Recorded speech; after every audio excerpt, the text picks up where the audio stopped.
Hi, everybody. Welcome back to Stefanie Drysdale's weekly cybersecurity recap number 62. It's Friday, March 12th, 2021. Ms. Stefanie, welcome back. Thank you, Chuck. How are you? I'm doing well, and I understand you were highlighted in a publication this week. That's pretty exciting. You'll tell us about that towards the end. What else is going on in the world of cybersecurity? And so J.M. Porup shared a CISO Online article that was 5 examples of cybersecurity theater and how to spot them. It's asking us the important question of, is your organization guilty of any of these security measures that don't really do much to protect the data or the systems? Not only was this article really, really witty, I thought, but it was a pleasure to read, and that's not often the case in security or cybersecurity articles. But I found it really helpful in calling out those empty solutions that don't really do anything to be of help and can actually end up being more harm than good. Things like bad security awareness training that people tune out, or complex passwords that no one can remember and then they end up on a sticky note affixed to your monitor. Third-party questionnaires that serve more just to transfer blame than to actually address the weaknesses, and then on top of that, the checkbox compliance that just isn't properly configured or maintained, or no one really cares how it works. So add all that to the over-reliance on antivirus, which of course, as long as the subscription is paid up, can protect your device from any number of nation-state attacks, right? So the article really stresses that the antidote to security theater is to lean away from seeing what you want to see and failing to understand the why and the how, and leaning more into understanding the why and the systems within your organization. So really, really helpful article. Be sure you catch that. Like I said, it was on CISO Online, so catch that one. So Darren Desmond shared an IT Pro UK article titled "The Top 12 Password Cracking Techniques Used by Hackers."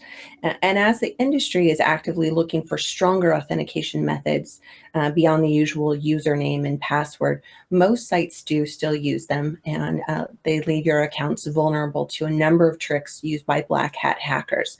So bear in mind, you can make this much, much more difficult on them by utilizing multi-factor authentication on all of your accounts. But the most common ways to crack your passwords are phishing, which is getting you to click on things that either ask for your logins or just will install malware on your device. Social engineering, where using a person or even an AI impersonator to trick you into oversharing. Malware, which installs on your device to skim and log your activity and share it with the hacker. Brute force attack is when it either guesses your password or takes a chance that you'll reuse a previously breached username or password on multiple accounts, which is why we tell you not to do that. A dictionary attack is kind of like a brute force attack, but instead of using your own credentials, it kind of guesses commonly used phrases and passes like password 123, sound familiar, SolarWinds, to see if you'll make it easy for them. A mask attack is similar to a dictionary attack, but uses more specific and employs number letter structure to guess your password. So there were several other things mentioned within the article, so make sure that you check that one out. Really, really helpful to kind of keep your password security up to speed. Lots of issues with that lately. Troll's Earnings shared a Bloomberg article everyone's talking about this week that hackers breached thousands of security cameras, exposing Tesla, jails, and hospitals. So also they gained access to the full video archive of all the clients. Some of these cameras utilized facial recognition technology. In total, there were 222 cameras involved in this. So the intent of the hack was to show the pervasiveness of video surveillance and the ease with which systems can be broken into.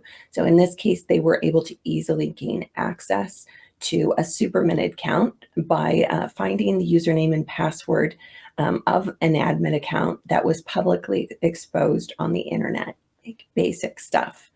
So additionally, they were also able to download the entire client list and the entire balance sheet for the company. Might want to check who your camera provider is if you don't already know, and make sure that you guys are covered on this one. I'll do a shameless plug again. You should be monitoring open source and dark web for your information because this could have been found. Chuck Brooks shared a Forbes article titled Alarming Cybersecurity Stats, What You Need to Know for 2021. This is definitely a must read, but packed with way more info than I can do justice here. Be sure to just follow Chuck Brooks and catch that article. Definitely worth it. And as Chuck mentioned before, Mark Lind is recognizing women of cyber throughout the month of March with some of the most respected people in the industry, including yours truly.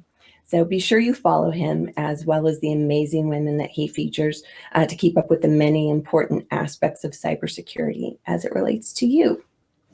And that's what I have for you all this week. I hope everyone gets their rest in before we spring forward with daylight savings time on Sunday, unless you're like Chuck and in Arizona and you get to not worry about that kind of silly thing. I hope you all have a great weekend, and I'll look forward to seeing you all next Friday.